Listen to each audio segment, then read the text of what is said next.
Let's talk a little bit about your time on the police commission, and let's get into some of the things that have happened with our police department and some of the challenges there. Let's start here. How did you learn that there were some issues, some very serious issues on the Burbank Police Department? I know there were some anonymous letters that were sent, I know, to council members. I don't know if any commissioners received it. Did you have any advance warning or notice that something was brewing, or did you find out like the rest of us through the media? No, I had a couple colleagues of mine that were working Foothill area of LAPD and North Hollywood of LAPD, and they knew that I was serving as a police commissioner in my community of Burbank. And they were telling me that several Burbank police officers had approached them. They were reluctant to give me their names because they were worried, they were scared of wrongdoings within the police department, major investigation, possible civil rights violations involving the Portals Bakery. But they wouldn't give me very specifics, but they were saying, Bob, you should look into this. And at the same time, I started receiving anonymous letters at my home from people within the Burbank Police Department. But there was no names, there was nothing I can follow through. And at that time, there wasn't a mechanism in place that we could begin these investigations. And I kept asking the chief at the time, we need to look into these matters. And they basically said no. So that was before the first series of lawsuits were filed? Yes. Okay. I remember, this was probably in April of that year. And a couple other commissioners that were serving with me at the time were also approached by several police officers within the Burbank Police Department. But they were very reluctant to give their names because they were very scared of possible retaliation within the organization. So officers approached you, but essentially your hands were tied, or you didn't have, I guess, the powers that you needed to actually do anything. Yes. At the time. And obviously this is a very complex subject. There was 5 initial plaintiffs for the first suit. We then had Christopher Dunn, separate lawsuit. He was a very decorated officer. I think he won a presidential medal or something like that. Stellar record in terms of drug busts and things like that. Then we have the Bill Taylor lawsuit, which for me was a real eye-opener because of Bill's reputation, unity, and integrity. Can you summarize for the person who maybe just moved to Burbank and really doesn't know, hasn't been following as succinctly as possible, what happened? What was the root issues in terms of the lawsuits? Why did it happen? And where are we today with respect to A, settling these suits, and B, the police department actually changing or instituting some type of reforms so that we don't have a repeat of this? There was a systematic breakdown in true leadership. One of the issues within the Burbank Police Department is, at that time, lack of transparency. The philosophy at that time was, we take care of it internally. We're not going to go publicly to damage the reputation of the Burbank Police Department. There was a systematic breakdown, but none of us knew about it. The police commission at that time had no authority whatsoever. We serve at the pleasure of the city council. The city council gives us our direction. There was so much internal stuff that because of the way the system was set up at that time, it was way above our heads and there was nothing we could do. It was taking its course, it was unraveling, and in a nutshell, this is where the lawsuits came. And this is where we, the taxpayers, ended up paying Bill Taylor over $1 million and settling the case with Omar Rodriguez. There was a lot of systematic breakdowns, but we can't just fault the police department. At that time, we have to think about what was the role of the city manager in their leadership? Right. What was the role of the city council? Where we're at today, we've made a lot of progress. But we have to understand, the Burbank Police Department is a community within itself. We have a lot of great men and women that sacrifice day in and day out to protect us. There's only a few bad apples that are there. But because at that time, Tim Steer stepped down and the other captain stepped down, there was a new transition team that came in. And it wasn't about just terminating the 12 officers. It was also about bringing in professionals like a psychologist to assess the organization with respect and integrity and privacy to protect the employees. And the assessment was that the police department was in trouble. Externally, the men and women were still providing a great level of service, handling calls for service. We still enjoyed the 3.8-minute response time. But inside, internally, it was not that way. Internally, there was a lot of problems going on. But with the leadership of Chief LaChasse and his new formed command, they were able to start working on training. An example is we had that shooting up on Barham during rush hour traffic. That's a situation that we give these officers a responsibility to exercise common judgment based on their training level, experience, and background. That was a questionable shooting in traffic on Barham. 2, during that same time, as the new transition team is moving in, we had the Kmart shooting, okay, where a suspect got the officer's gun.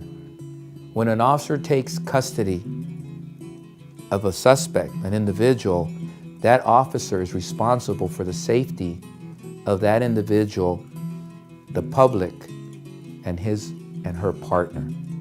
Okay, there was a breakdown there. Okay. What we have today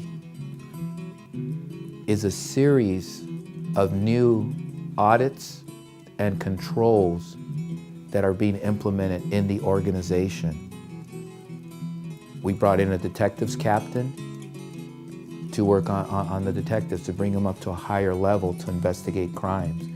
We brought in a patrol captain from LAPD who retired from SWAT, that his background is tactics, to help our officers be tactically more safe. And then we brought in a retired commander from the Sheriff's Department, LA County, who, when he worked for the Sheriff's Department, was the commander in charge of all the unincorporated cities that were contracted to the Sheriff's Department. So the management team was set up for success.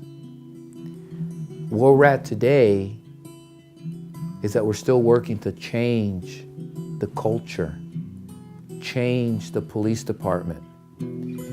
For everything negative, something outstanding and positive comes out. It's tough to change a culture that has been doing business this way. This chief, under his leadership and his direction, we have new people on the police department that are providing outstanding quality service. He's reaching out to the community by involving them, whether it's the Hispanic Citizens Academy or the Armenian American Citizens Academy. And it's really about that community engagement, community policing. One of his biggest goals when he first took office was to give every single officer a small book of the United States Constitution and explain to them that the people gave you the right to do your job, and you must work within the United States Constitution. because the people expect you to do that. So we definitely turned the organization around. So I take it that you're supportive of the chief. Yes. If you're elected, when you're elected, would you, assuming he's interested in being appointed for a long-term, full-time basis, is that something you'd support? Well, first of all, I need to correct you. I will be elected. Okay. I will be serving this community. I will make sure that if this chief wants to continue with the job, it's his choice. I will support him becoming the permanent chief. We cannot change the coach of the football team in the middle of the football game. Right. It's not responsible for us. I want to assure the voters of our city that one of my goals is to really make sure that we have the systems and mechanisms in place that will not cost us millions of dollars in tax-paying dollars that we can use for our children, for our single families, for our seniors, okay? That's where the money needs to go, not to continuously defend ourselves because we lacked true oversight within the organization. I will also make sure that our police commission and all commissions have the adequate powers to have true oversight. Whether it's the park and recs to make sure that we're balancing our books and there's a different fresh pair of eyes looking on there, or a true police commission with executive powers to meet with the chief in closed session within the law, but to make sure that they know what the pulse of the organization is. Because I have to respect the Police Officers' Bill of Rights. I have to respect our employees' rights to privacy as an employer. But I'm going to treat everybody fair. And part of that process is standing behind our commissioners and give them the required tools, direction, policies, ordinance to support. They're helping us out on the council. It's not the 5 people on the council dictating and trying to run the whole city. It's about building a community. And the base of that community is the people that we appoint to boards and commissions needs to know that Councilman Bob Frutos is behind them, is listening to them, and is working to make sure that we're not going to lose money in lawsuits because we're not really treating our employees fairly, objectively, and responsibly. And to make sure that we're not misappropriating our monies because we're mismanaging the golf course.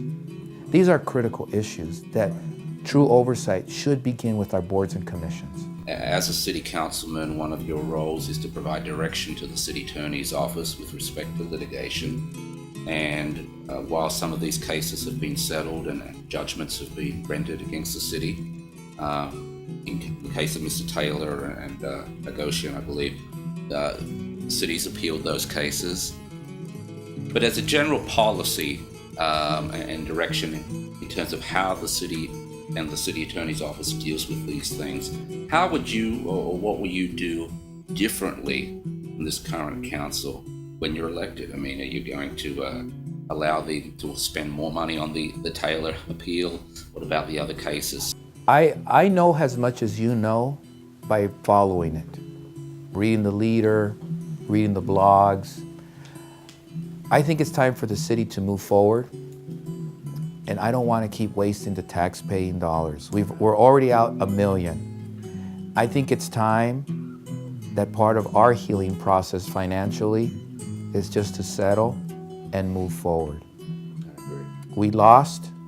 A jury of 12 made a decision. That's fair. That's our court process. I don't want to see another $1 million being spent defending us. And if we lose again, I think it's time we put this behind us. Right. I agree. And just so people know, that's just referring to the Bill Taylor Correct. Case. There's probably, I think there's somewhere about $8-9 million being spent on the total of these cases thus far, not including the awards and the legal fees that have been awarded. At this point in time, with the budget the way it is and these fiscal crises, and I've got streets that need to be repaired, Right. I need to work aggressively hard to lower utility rates. Those are my priorities, and that's what I'm going to do as a councilman.